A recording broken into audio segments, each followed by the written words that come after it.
Misery, misery, misery, that's what you've chosen.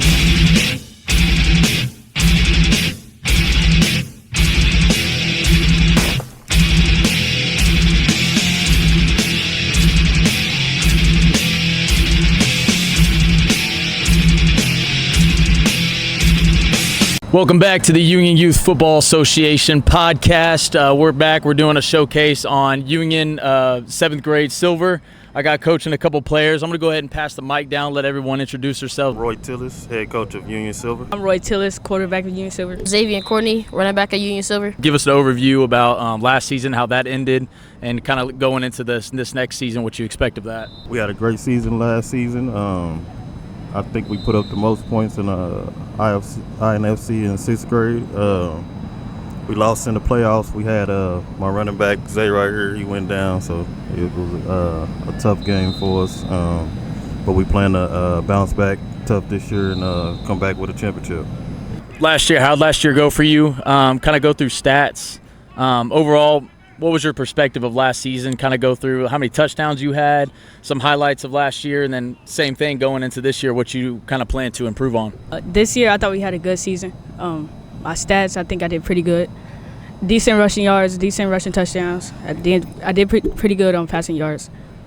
But this year, I hope I get good at throwing on the run instead of running the ball. Same with you. Last year, how'd they go for you? Same questions there.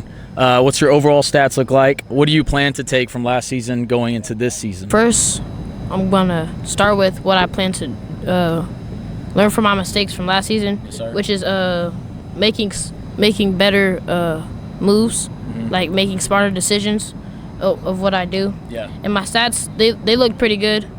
I'm pretty good at staying up, running. All right, Coach, going to pass it back over to you. Going into like next season, kind of the two biggest teams, who do you expect to be like one of the biggest face-offs? And kind of give us an overview of your two players from last year and kind of go into next year too. One of our biggest teams would probably be the 3-time champs, which is Jinx Maroon. That's what we look forward to playing. We look forward to playing everybody, really. It's supposed to be a harder conference this year, so we're not going to look over any team. So any team we face, we're going to prepare well and expect to win them all. I'll start with Zay. Zay is a very great player on offense and defense, one of our best players on the team. We have a lot of athletes on our team. After the season, we take our team, most of our skilled kids, we take them around the world and we play 7-on-7. They played up this year and they finished 16 in the nation. So that speaks a lot about them. And my son, he's the quarterback. He has a great arm, great IQ. He knows the game. He knows how to read the defenses and where to put the ball and where it need to be. He can change plays at the line, so he's pretty smart. So he know what I expect. I saw you guys play last year a little bit. I'm familiar, definitely seen you guys. I'll start with you. What's kind of your overall vision? I know you're playing quarterback. Are you playing any other positions? Are you sticking with quarterback? What's a long-term goal of yours? Where do you plan to be, in the next 10 years with this? I plan to stay at quarterback. Hopefully, I could play college at a D1 level. Hopefully, I can make it to the league. In 10 years, I hope to win at least an MVP and a Super Bowl. Yes, sir. And future, long-term, where are you going with this? What do you think? What are you most excited about? Where do you see yourself headed? To play at a D1 level and at probably like Ohio State, one of the Division I level. And I'd like to be in one of the greater NFL teams. Favorite team is probably Philadelphia Eagles. In 10 years, I would like to make a name for myself and probably be up there in Hall of Fame. I like watching Lamar Jackson. I watch him before almost every game because he's really good at throwing and he could run the ball. My game is really just like him. Coach, kind of, to piggyback off the question I asked them, Is there any kind of players in the NFL or college that you know of that you kind of use, especially, your son that you teach at quarterback? Any specific players that you like, coach, that you kind of use to teach off of that? Lamar Jackson, so I kind of go with that, what he likes. But we watch them all. We take something from all of them and just try to add it to our game. Yeah. So. That change happens not just on we call in all the directors of Union, Broken Arrow, Jinx, and they come in and have a meeting. These things get addressed during the off season. Yeah. But I think we all kind of saw what was happening. But go ahead and kind of expand on what happened to make this division change happen. Sure. Kind of talk about how it's changing and then go in why we're changing. For sure. So like Mark already explained, we have a membership that has all 24 of our clubs have a representative and whatnot. So these things get voted about before we even process them into the league and whatnot. Like, I know I'm the director of football, but I don't make any rules. They're all voted on. They all go through a process and stuff like that. But what we were seeing is the fact that we had 33% of our games ended in mercy rule. So if you guys don't know what mercy rule is, it's when a game ends 35-0 or plus or whatever. So obviously there needed to be a change there. If it's 33%, obviously we need to look back at at how our philosophy is working and what's not, and make sure that we have competitive games. Not only because of parents' dissatisfaction or whatnot, just because we need to develop the youth. We had some teams that had a hard time. So what the situation is in like Tony's division, we got two teams that are kind of established, and then when you need that third team, it's all probably new kids that haven't played that much. And so what happens is those new teams are playing like semifinal teams, championship teams, and then they just keep getting beat down, and it's hard for them to get better. So I think this will be great. Each week those teams will be playing matched competition, which will be nice. Yeah, I agree. Gives the opportunity because football is a sport where you kind of get one crack at it, and if that first experience isn't good, you don't really go back to it. It's not like baseball or basketball or whatnot, because football is a physical sport at the end of the day. So we just want people's first opportunity to be something that they remember, something that they want to continue to do, and be able to grow our game, make it more competitive, and also develop the youth is definitely an important factor as well. Last thing, Sterling, appreciate you coming out. Why don't you tell us what the structure is of the Indian Nations football? I like it over here on the east side because it's structured. Our kids aren't playing tackle football for multiple teams year-round. Indian Nations, I think, is great for our kids, and it shows because I think we win all the, we're pretty good at winning those championships over here on the east side, and I think it's because of our younger group is the structure we have. It allows us to have our high school coaches develop our kids rather than going off doing tournaments everywhere. So I like it. I've had 4 kids go through it, and I've enjoyed it. And I think it's. But talk about the structure, what your staff consists of, and your year consists of doing football. Definitely. Me personally, just real quick, I appreciate you guys having me out here. And with my team and whatnot, my staff and whatnot, it's not just me. This is and it's such it's so many layers to the league that we have. We have so many kids. We have 215 oddish teams, something like that, something in that area. We have Amy Nilsson out there that she's like a counterpart for me, and she helps constantly with me getting on board and being able to respond to Mark and be a help to all of our club directors and things like that. We also have Chad Lott he's the head commissioner, and any question that you have about INFC, he knows everything. He knows when it was made. I think he was the inaugural person that was in it.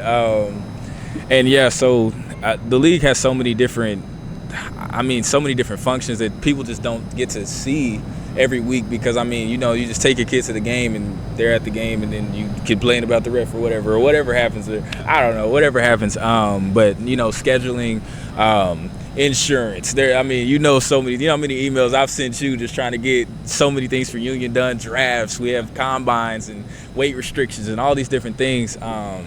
And then to talk about just us being on the east side, our structure has been based off of our high schools. That's why we're so stringent on our territory rules. It seems like we're the last ones that are kind of stringent on our territory rules, but we believe that you play for your community. These coaches are out here for being volunteers, giving back to their community, which is something that we can't even fathom. I mean, it's really a blessing that coaches come out here, take their time out, even right now at this conditioning camp, just taking their time out and putting it back into the youth. On the east side, I came through INFC myself. Definitely when we go and play those other teams, I'm not going to name them, but when we go and play those other teams, definitely we've been playing football our way in our structure for so long. I mean, especially going to BA, you run a BA play since you're in the first grade, right? So this is something that it's hard to compete with, you know? So it definitely gives us an edge, and yeah, that's all I got to say. I appreciate you guys. Cool. Absolutely. Starling, thanks for coming on, man. Appreciate it. Good luck this season. It's starting to kick in quite a bit. So we got drafts and team declarations and players wanting releases to transfer. That's a lot of fun. So anyway, appreciate you coming on. Absolutely. Appreciate what you guys do for us, and look forward to a great season. We brought in Mandy for this one. I just want to touch on uniforms, getting your uniform ordered as soon as possible. I know there's been a little bit of confusion with the online system. If you guys will go ahead and get your uniforms placed through the online system, and if you have questions, you can call Midwest Sporting Goods. They'll be happy to help you guys get that figured out, but we need uniforms in so they're here by the first game. Also wanted to touch base on payments. So the late fee is going to be added on Monday. So you kind of got a last little weekend here to get everything in, and then we're going to start adding late payments on Monday. So try to get those in as soon as possible. If for some reason you're needing an extension, just let us know. Contact us, communicate with us. We're happy to work with people. Another thing that we wanted to touch on, the importance of turning in your documents on time. This kind of helps our coaches out later as they're building their rosters, and Tony will kind of touch on that a little bit more. It helps us get things going for the start of the season, make sure everybody's eligible to play so that we don't run into any hiccups later. But Tony, I'm going to pass it on to you. Thank you, Mandy. Back to the documents, what she was saying, we don't get those stuff turned in right now or soon. As we get into that first, few weeks of practice, she'll be emailing or talking to the team moms for each team, and they, from there, will have to come to us and figure out who's this kid, and then we're gonna have to go through and see what is missing document-wise, proof of enrollment, the payment stuff. From there, we have to come back and then take it to her, and then it's just a long process. So she is very urging us right now to get this stuff in so we don't have to take care of this in a few weeks. Real quick, Mandy, talking about documents and payments, I know that some people are probably not online. Where can they send that stuff email-wise? They can send their documents to uyfa.documents@gmail.com. Payments we send out via an invoice. So if for some reason you haven't seen the invoice come in, you can send an email to that email address as well requesting an invoice, or you can give us a call at 918-727-3300. Yeah, man, this has been an awesome experience. I think it started back in the spring, and we had, we started this new deal where we wanted to work out our youth program in the off season, and the numbers was great. And when me and Mark and Greg and Ty, we kind of sat down to reconvene it, and how can we kind of tweak it a little bit and make it better than it was. And so we came out the evenings at 6 o'clock, and today we had over 105 kids out here today, and it's been a great turnout so far.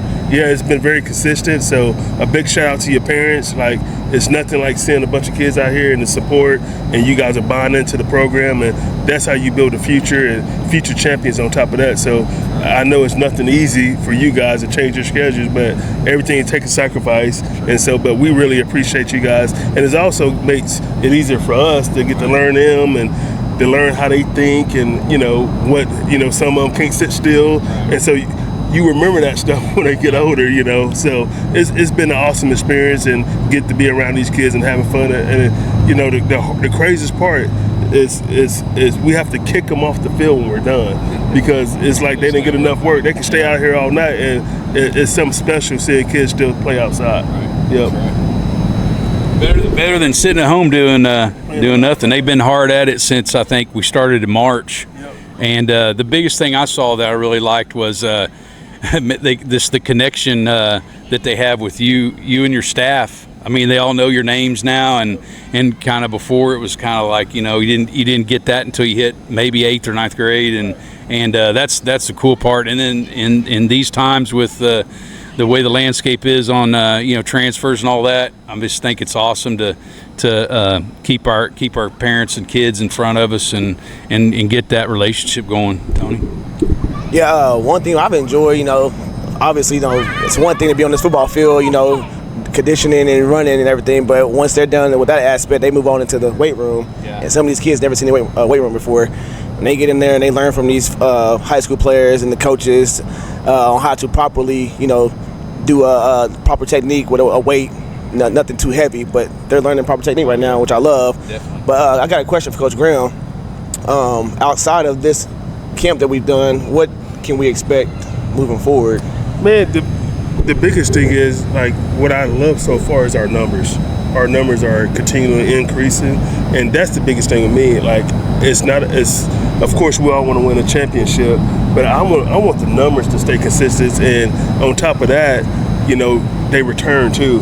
And so that's the most part that I'm looking forward to more than anything. And winning a lot of football games, obviously, on top of that. But just staying consistent with the football numbers and kids staying in football. And, it's nothing. I love two sports athletes, but, a bunch of kids got to make that decision. But when you come out here, you see a bunch of these kids out here.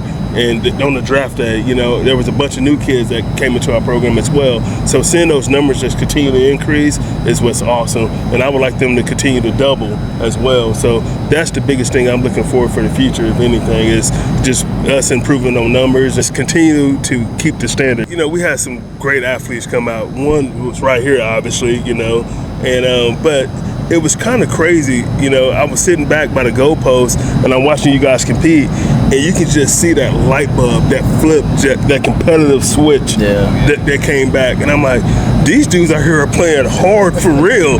I'm like, and I love Pearson, and he hurt his knee on the first play of the game.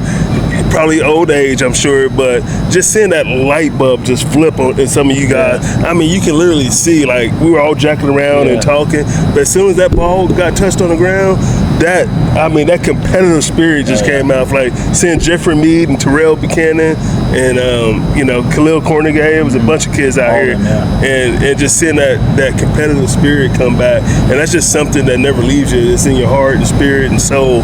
And so it was awesome. It was a great experience, and looking forward to one thing about the alumni. Just for you guys know, you guys are always welcome here. It's an open door policy, so if you're ever in town or you want to stop by and look at the facilities, hit us up, and myself, somebody will show you guys around. So the door is always open here, and we want you guys to be here. We want you guys to feel comfortable. You guys are family. You guys are a union, and so I think that's important to have you guys back and be a part of something special we got going here. Yeah, I had an amazing time with that game. Ended up pulling up on my hammy in that championship game. My quarterback here, he was throwing some darts there, so I was coming out some breaks and probably pushed a little too hard. But looking forward to next year, making this our second annual. I think we had about 50 plus register, and then we ended up narrowing that down. I think we ended up having about 24 guys come out, and then we ended up having 4 teams, Kate? Yeah. 4 teams to 6. We kind of ran it like a 7-on-7 format, and it was pretty cool. So to our future of this game, if we got any more alumni out there that want to compete in this game, once you register, it's a commitment at that point. Go ahead and commit, and then make sure you come out here ready to go, because we had a few guys go down, so prep a few weeks early, get the weight room, we'll do what you got to do. Hydrate, because like I said, you got a guy go down with a knee injury. I had my hammy pulled a little bit, but hey, I strung it out that championship game and had a lot of fun. It was a lot of fun. I was just saying we had really good. The guys loved it, and had a lot of them tell me they'd like to do it again. So there it is. We're going to do it again next year. So be on the lookout for it. We'll get the info out to you. Last thing, Mark, have you guys? You guys ain't finished the combine yet, but I'm also looking forward to the game day experience with the youth. Yes. That's always fun. So me and Mark haven't really talked about that yet, but I would love every team to get a chance to experience that, whether it's from first grade all the way up or whatever, and so that's something I look forward to. I know our high school kids look forward to that, and so we would like to make sure we get everybody fit in, and and if you're a playoff team, you may get to go twice, and so that'd be awesome. That was Coach. We got everybody in last year. I think the Mighty Mites came together, and it worked out. So I don't know how many home games we have this year, but what the fun part's watching Facebook the next day or that night, all the parents posting everything. So it's an awesome tradition we started, Coach. So I appreciate that. Kids love it. Coach, last thing, and you expand on anything you want to. What's going on like right now, like with high school football? What's on your schedule and what's coming up? I know everything's kind of accelerating. Everything's going to start happening fast paced. So kind of take us through what's happening on your agenda right now. Right now we're finishing up our summer training right now, and we got 3 more weeks left, and this year we get to start a week early. We start fall practice August 3rd this year, and make sure we get all our practicing in due to the heat and things like that. So with that being said, just make sure, whether it's high school kids or youth guys, making sure it's important that you come to these workouts to get adapted to this weather, and along those lines, make sure you're hydrating and getting yourself prepared for this heat, because the heat, it ain't nothing to mess with, and we want all our kids to be prepared and in shape and hydrated, and making sure we're taking the right precautions along those lines. And so once we finish up this summer, within a couple of weeks, we're rolling, and before you know it, it'll be week 0, and we're going off to Arkansas playing Bentonville. Yep. But this year we got 5 home games, and it's a tough schedule, and I'm looking forward to it. Yep. So thank you guys, and as always, appreciated. No problem.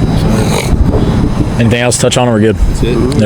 Good. Y'all good? Yep. That's perfect. Okay. That's a wrap on this podcast. Just want to say you guys need to stay tuned. It's going to be coming in hot with all these videos heading into the season. So other than that, I think that's it. We'll see you guys on the next one.